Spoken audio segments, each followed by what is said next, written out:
सर्वांना तुमचं सर्वांचं खूप सारं स्वागत आहे आजच्या एका नवीन ब्लॉगमध्ये। तर नवीन दिवसाची मस्त अशी आज सुरुवात झाली होती।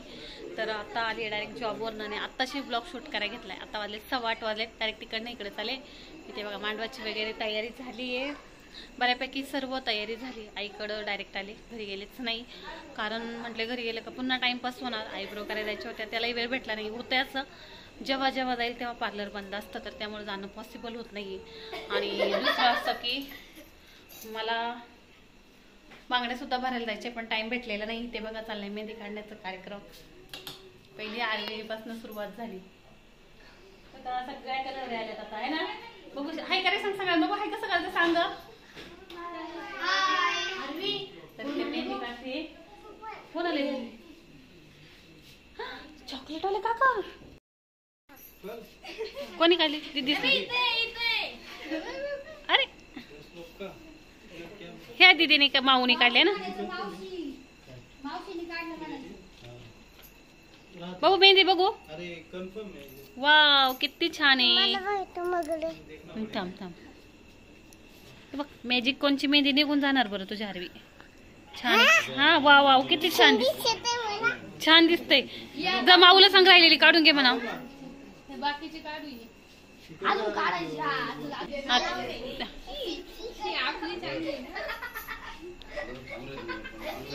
आरवीची मेहंदी। आजचा जो तुम्हाला व्हिडिओ आला आहे तो 2 दिवसाचा आहे, म्हणजेच उठण्याच्या दिवशीचा आणि उठण्याच्या आदल्या दिवशी असं 2 दिवसांचा एकत्र व्हिडिओ आलेला आहे। माझे व्हिडिओ जे आहे तर खूप जास्त लेट येत आहे, म्हणजे आता लग्न होऊन जवळजवळ 2-3 दिवस झाले तरी पण अजून माझे उठण्यापर्यंतच चाललेलं आहे। कारण मध्ये बराच गॅप घेतला, कालच्या व्हिडिओमध्ये सांगितल्याप्रमाणे थोडासा आराम घेतला, लग्न एन्जॉय केलं। व्हिडिओमध्ये खूप जास्त असा टाईम जातो, एन्जॉयमेंट बाजूला राहते। खूप कमी अशा मोमेंट आहे की त्या मी कॅप्चर केलेल्या आहेत, पण तरी बऱ्यापैकी माझा प्रयत्न होता की सर्व मोमेंट कॅप्चर करण्याचा आणि तुमच्याशी शेअर करण्याचा। कारण व्हिडिओ काढण्याच्या नादामध्ये आपला जो एन्जॉय आहे तो बाजूलाच राहून जातो, तरी मी भरपूर प्रयत्न केला आहे। तर आता इथे उठण्याच्या आदल्या दिवशी सर्वांची चालली होती मेहंदी वगैरे काढण्याची गडबड। मी जॉबवरती जाऊन आल्यानंतर आले होते। सर्वांचा मेहंदी काढण्याचा कार्यक्रम चाललाय, सर्वजण मेहंदी काढण्यात बिझी आहेत। इकडे ह्या दोघं तिघे जण बिझी आहेत, इकडे ही माझी मसाज करून देणार आहे पार्लरवाली माझी। इकडं तर मेहंदीचा कार्यक्रम एकदम जोरात चाललाय। इकडे बघा आरवी पूर्ण हात खराब करून टाकलाय तुझा। त्यानंतर इकडे ह्या दोघी जणींच्या मेहंदी हाय करा का मेहंदीच्या हाताने, मेहंदीच्या हाताने म्हटले कसले बिझी झाले ते। तर सर्वजण बिझी आहे, मी पण काढते पण अजून मला खूप कंटाळा आलाय। तू काढशील ना माझी? आपल्याला काही भारी नाही काढायची एवढी। हा अरे माझी बच्चा राहिला की हाय बोलायचा, बोल की आई। तिची मेहंदीवाली गेली आणायला गेली, येते काय? लवकर या अगं लवकर येते आई। ती आईकडे गेली, थांब ना जराशी। काय बाबू? हा ठीक आहे, ही आईची मेहंदी बाय कर बाय। आई काय जागेवर राहत नाही आता। आरवीची गडबड गोंधळ पाहिली, ती काही कोणाला करून देत नव्हती। म्हणजे मेहंदी काढायची म्हटली तरी लगेच हात पुढे घेऊन जायची तिची मेहंदी काढायला। आता ही माझी छोटीशी चुलत बहीण, म्हणजेच गावाकडनं सर्व बहिणी वगैरे आल्या होत्या। आपले लहान बहीण भाऊ असतील तर त्यांना आपल्या भावाचं दिदीचं लग्न असेल तर त्यांचा आनंद हा खूप वेगळाच असतो, म्हणजे गगनात मावत नाही आनंद। सर्वजणी लवकरच तयार, बॅगी भरून, कपडे वगैरे नवीन घेऊन आलेल्या होत्या। तर मी इथे तिला म्हणत होते माझ्या चेहऱ्याला हे क्लेन्झिंग मिल्क देते का हे करून म्हणून। तर तेच मला इथे मसाज करून देत होती। जी पार्लर केलेलं आहे तर तिला टाईम होता, तिची चालली होती नवरदेवाची तयारी, म्हणून तिने थोडा वेळ मला आपलं छान वाटत होतं मला। मी नेहमी सांगते पार्लरमध्ये जाऊन मी फेशियल ब्लीच ह्या सर्व गोष्टी करत बसत नाही, कारण मला सूट होत नाही। आपल्या हाताने जे घरातलं असेल तर तेच। आणि मी मागे दाखवलं होतं की क्लिन्झिंग मिल्क ह्याने। तर हिचं नवरदेवची मेहंदी आमच्या काढून झाली होती, त्यामुळे म्हटली दीदी दे मी तुला थोडीशी मस्त चेहऱ्याला मसाज करून देत होती। मला चेहऱ्यावरती ग्लो येईल का नाही, फरक पडेल का नाही ह्याच्याशी काही देणं घेणं नव्हतं, पण जे आपण म्हणतो ना एकदम रिलॅक्स फील होणं खूप छान वाटत होतं। एकतर माझं डोकं दुखत होतं, तेव्हा तिला मी म्हणत होते ह्या साईडला। आता इथे जेवणाची झालेली तयारी, माझी गडबड आणि गोंधळ तर ह्या पहिल्या ब्लॉगमध्ये सुद्धा सांगितलं आहे की जॉब हँडल करणं, मला लग्नाचं शॉपिंग असेल इतर सर्व गोष्टी हँडल करणं खूप जास्त अवघड गेलं होतं। इवन मला स्वतःला जाऊन पार्लरमध्ये आयब्रो करणंसुद्धा पॉसिबल झालं नव्हतं। माझं असं चाललं होतं की उठण्याच्या दिवशी हाफ डे घ्यायचा म्हणून, पण ते मला म्हटलं की अरे तू हाफ डे घेणार कधी, त्यानंतर मला आईने बरेचशी कामं अशी नेमून दिली होती की ॲटलिस्ट तू ती तरी कामं कर म्हणून. आता ती कामं काय तर ते तुम्हाला पुढे सांगेलच की आईने काय जबाबदारी दिली होती माझ्यावरती. कारण संपूर्ण लग्नामध्ये शॉपिंग असेल, घरातली बाजार भरणं किंवा इतर कुठलं कामं माझा थोडासुद्धा हातभार लागला नव्हता. मला स्वतःच करताना झालं होतं. त्यामुळे तेवढी एक जबाबदारी दिली होती. तर माझं असं होतं की उठण्याच्या दिवशी हाफ डे घेईल. हाफ डे असतो 2:30 वाजताचा. तर त्यामुळं म्हटले तिथून पुढची कामं करेल, पण नसतंच झालं. नशीब ते मला पटकन म्हटलं की अरे नाही होणार म्हणून मी सरांना विचारलं की जर मी जो हाफ डे येणार होते ते काही येणार नाही, डायरेक्टली माझा जो सुट्टीचा टाईम आहे तर त्याच्यानंतरच येईल म्हणून असं. आणि आता इथे संध्याकाळच्या टाईमला आयब्रो करण्यासाठी घेतले. मी सांगितलं मला तोही जाण्यासाठी टाईम भेटला नव्हता. तर ही छान पार्लरवाली, आता एक छोटीशी माझी बहीण मस्त पार्लरवाली करते, मेकअप असेल किंवा काय असेल. इथं आरवीने खूप जास्त गोंधळ गडबड दिला. ती म्हणतो ती मला असं करायचं नाही. मी तिला काही सोबत कधी घेऊन गेले नव्हते पार्लरमध्ये, तिच्यासाठी ते नवीनच होते. तर असं आईच्या इथली मॅनेजमेंट पाहिलं कसं चाललंय, कुठवर आले. माझं हाच होतं की संध्याकाळचं जायचं, आईची तयारी कुठपर्यंत आली पाहायची आणि पुन्हा घरी निघून यायचे आणि सकाळची कामाला. माझं हे रुटीन सध्या एक 8 दिवस तर असंच चाललं होतं. त्यानंतर घरी आले. घरी दुसऱ्या दिवशी माझं झालं होतं जॉबला जाण्याचं कॅन्सल. आता माझ्यावरती काय जबाबदारी दिली होती तर ते तुम्हाला समजेलच. मॉर्निंग सर्वांना. गुड मॉर्निंगच आहे. अजून 15 मिनिटे 11:15 चालेल. तर लग्न आता दुसऱ्या दिवस आले तरी मी अजून इथेच आहे. कपडे धुवून झाले आताशी, घरातली कामं आवरली. सकाळपासनं जवळजवळ 3 ते 4 जणींनी टोकला असेल का कलवरी अजून इथंच म्हणून. तर आज जॉबला जाणार होते, कॅन्सल केलं कारण म्हटलं की नकोच, खूपच धावपळ होती. राहिलेली खरेदी आज करून घेते आणि मग दुपारनंतर जाते. अजून खूप सारी कामं बाकी आहेत. आता जायचे साखरपुड्याची जी ताट्या लागतात फळांचे वगैरे तर ती घेण्यासाठी. त्याच्यानंतर माझी पॅकिंग आणि नंतर संध्याकाळची उठण्याची गडबड, असा गोंधळ. इथं ह्या आरवीचा गोंधळ. आधी लिपस्टिक सगळी इकडे तिकडे लावून आली. तर असंच चाललंय. तर त्याला पहिले काय म्हणते, आरवी ड्रेस का खराब केला लिपस्टिकने तू? हा गोंधळ वेगळा. आरवीने दिलेला मध्ये वैताग आलाय. चला. तर माझ्यावर दिली होती ही जबाबदारी, जी साखरपुड्यासाठी फळांची ताटं लागतात, मिठाईची ताटं लागतात. आता तुम्हालाही माहीत असेल की जेव्हा साखरपुडा असतो तेव्हा अशा प्रकारे ताटं नेतात. म्हणजे प्रत्येकजण प्रत्येकाच्या हिशोबाने किंवा ऐपतीनुसार ताटे घेऊन जातात. तर आमचं जवळजवळ 30 ताटं होती. म्हणजे त्याच्यामध्ये ओटीचं सामान, जेवढं पॉसिबल होईल तेवढ्या प्रकारांची फळं. म्हणजे आता जिथं मला जेवढी फळं भेटली तेवढी मी सर्व घेतली होती, 1-1 किलो असं. तर आईने मला सांगितलं होतं की ते कमीत कमी तू ते तरी हँडल कर, कारण उठण्याच्या दिवशी बऱ्यापैकी सर्व पाहुणे माणसं घरी आलेली होती.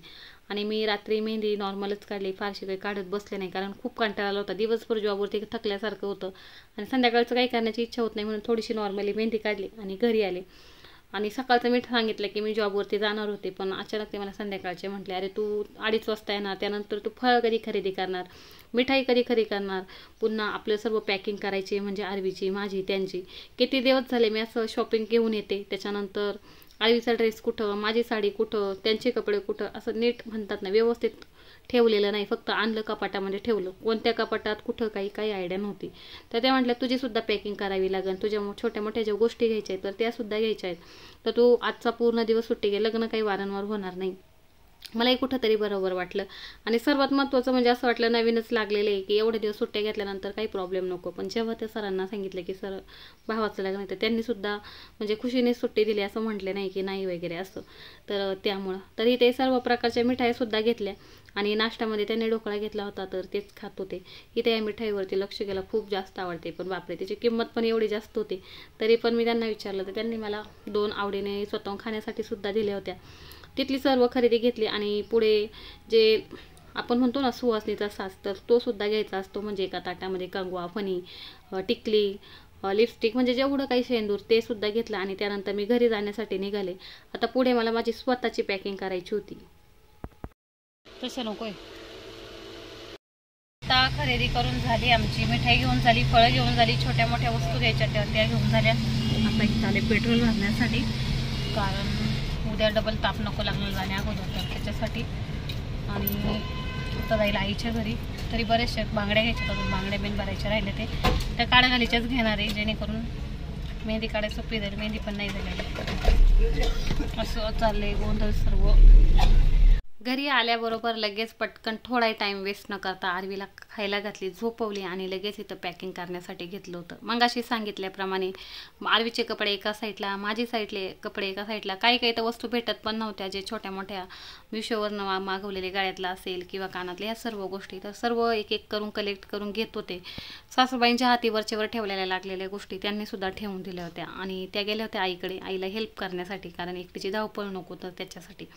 तर त्यामुळे त्यांनासुद्धा फोन करून विचारत होते कुठे काय ठेवलं आहे. तर ह्या सर्व गोष्टी, माझं जे पॉलिश करून गळ्यातलं आणलं होतं तर ते सुद्धा इथं ठेवलं होतं. कमेंट होते की डिझाईन दाखवा, एखाद्या रिलॅक्स टाईममध्ये नक्की दाखवेल.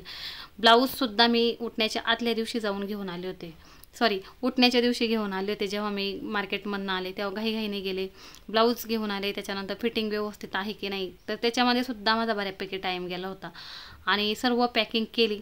बॅगी काही घेऊन जात बसले नाही, कारण म्हटले ऑलरेडी तिथं खूप जास्त पाहुणे येणार, त्यांची गडबड असणार आणि जागा थोडीशी कमी असल्यामुळे गोंधळ नको म्हणून फक्त साखरपुड्याची वेगळी, लग्नाची वेगळी आणि रिसेप्शनची वेगळी असं मी बॅगी भरून पॅक करून ठेवल्या. कारण आईच्या घरापासून 5 मिनिटाच्या अंतरावर म्हटले सहज मी हे मॅनेज करू शकते आणि आता डायरेक्टली आले होते उठण्याच्या ठिकाणी. मला आईच्या घरी पोचण्यासाठी जवळजवळ वाजले होते 7 वाजले असतील. तिथं बघा सर्वजण हाय करत होते. आलेले सर्व पाहुणे, अख्खाचा तर कंटिन्यू फोन येऊन चालला होता, अगं कुठे येण्याचं काही कळतंय की नाही. तर एक साईडला चाललेली स्वयंपाकाची तयारी, प्रत्येकाची काही ना काही लगबग चालली होती. इथे मांडवसुद्धा तयार झालेला होता मस्त असा, गावाकडूनच बोलवला होता. पप्पांचाच होता की सर्व गोष्टी कशा गावाकडनं असाव्या. इथं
नको. आणि ऑलरेडी जो मी पहिल्या व्हिडिओमध्ये पाहिलं की जावळाचा कार्यक्रम झालेला होता, इथे आणलेली भाजीसुद्धा सर्व तशीच होती. त्यामध्ये लागणाऱ्या वस्तू मी घेत होते अशाच काढून, कारण ते घेऊन नीट करून ठेवले एवढाही टाईम नव्हता. प्रत्येकाचा गोंधळ स्वतःचा आवरायचं होतं, साडी घालायची होते. बायका आल्यानंतर गाण्यांचा वगैरे कार्यक्रम चालतो आणि ह्या कलवरीचा तर थाटच वेगळा होता. म्हणजेच टिकली मयुरीने तिच्यासाठी आवर्जून गळ्यातले सुद्धा घेऊन आलेली होती. तर असं सिंबीला मस्त नवीन कपडे वगैरे घालून सर्वांचं अट्रॅक्शन जे होतं ते सिंबी होतं. म्हणजे आम्हालाही कोणी आवर्जून बघणार नाही एवढं पाहत होतं, कारण मयुरीने त्याला इतकं छान कपडे घातलेले, गाळ्यातले घातलेलं, टिकली घातलेलं, ते पाहताना सर्वांना एकदम नवल वाटायचं. आता इथे सांबरसाठी लागणारी फोडणी दिली. एक कन्फ्युजन होतं की वरात ठेवायची की आपण जे म्हणतो हळद ठेवायची. तर आमचं असं ठरलं की जेव्हा नवरी येते तर तेव्हा तिचं स्वागतासाठी जेव्हा वरात वगैरे केली जातं तर तेव्हा छान वाटतं. मुलीचं उठणं ठीक वाटतं, कारण त्याच्यानंतर ती नवऱ्याच्या इकडे जाते. तर त्यामुळे म्हणून आमचं झालं होतं की वरात ठेवायची. तरी पण आम्ही डायरेक्ट मस्त असा डान्सचा आनंद घेतला. जे स्पीकरवरती वगैरे गाणे ते उद्याच्या व्हिडिओमध्ये तुम्हाला बघायला भेटेल, कारण की ऑलरेडी ब्लॉग खूप मोठा झाला होता. त्यामुळं अजून त्या सर्वच गोष्टी ॲड करायच्या म्हटलं असतं तर व्लॉग खूप मोठा झाला असता. दुसरं असं की उठण्याच्या दिवशी गाणी बोलली जातात, तर ती गाणी वगैरे असतात. त्यामुळे असं होतं की बायकांची इच्छा असते की लग्नाच्या टाईमला गाणी म्हणायची, आणि जे गाणी म्हणतात त्यांना खूप मोठा मान असतो. म्हणजे सर्वच जण आवर्जून म्हणतात गाणी बोला म्हणून. तर त्याच्यामुळे असं ठरलं की नाही, डीजेचा आज कॅन्सल, हळदीच्या दिवशी गाणी, बायकांची पारंपरिक चालणारी गाणी, व्यवस्थित हे कार्यक्रम पार पाडा, आणि जेव्हा वरात असेल तेव्हा डीजेचा डान्सचा कार्यक्रम ठेवायचा असं. आता इथे मस्त असा सांबरसुद्धा झालेला होता आणि आम्हाला स्वतःचं सुद्धा आवरायचं होतं, तर तेच आवरण्यासाठी गेलो होतो. सासूबाईंनी सुद्धा खूप हेल्प केली. त्या लवकर दुपारीच निघून आले होते की मदत करण्यासाठी. इथे आता तयार झालेला भातसुद्धा घेऊन आले होते. तर आणि गावाकडनं एक यायलाच लागले होते. मी खूप वेळा सांगतो की आम्ही गावापासून जरी लांब असेल तरी भरपूर गावाला अटॅच आहे. म्हणजे सर्व गोष्टी पप्पा असतील नेहमी सर्व कार्यक्रमाला जातात. आणि आता दिसत असेल गोंधळ, चालायला सुद्धा होत नव्हतं, एवढी गर्दी वाढली होती. म्हणजे सर्व पाहुणे आले होते, गावाकडनं जी गाडी पाठवली होती ती आली होती. इथे प्रत्येकाचा मेकअप चालल्या होत्या, छोट्या कलवऱ्या होत्या, तर त्यासुद्धा मेकअप करून मस्त तयार झाल्या होत्या. आकाची सुद्धा इथे तयारी झाली होती. आणि मला माझं स्वतःचं सुद्धा आवरायचं होतं. आरवीचा बाहेरच गोंधळ चालला होता. तिचं कंटिन्यू सिंबीपाशी जायची, तिला खूप त्रास देत होते. तिचं गाड्यातलंच घे, हेच घे, तेच घे. तर असं त्यानंतर गावाकडची माणसं आल्यानंतर झाली पुढची बैठक. बैठकीचा कार्यक्रम जेव्हा सुरू केला जातो तर तेव्हा अशा प्रकारे सर्वांना कुंकू लावलं जातं. टोपी आणि जो आपला रुमाल असतो तर ते देऊन सर्वांचा मान सन्मान केला जातो. आणि जी मांडव खंडणी म्हणतात, आता प्रत्येकाची वेगवेगळी असू शकते, तर मांडव खंडणी सुद्धा दिली जाते. आणि ती घेतल्यानंतर मग जेंट्स लोक असतात तर ते निघून जातात. आणि त्याच्यानंतर ज्या लेडीज असतात तर त्यांचा मग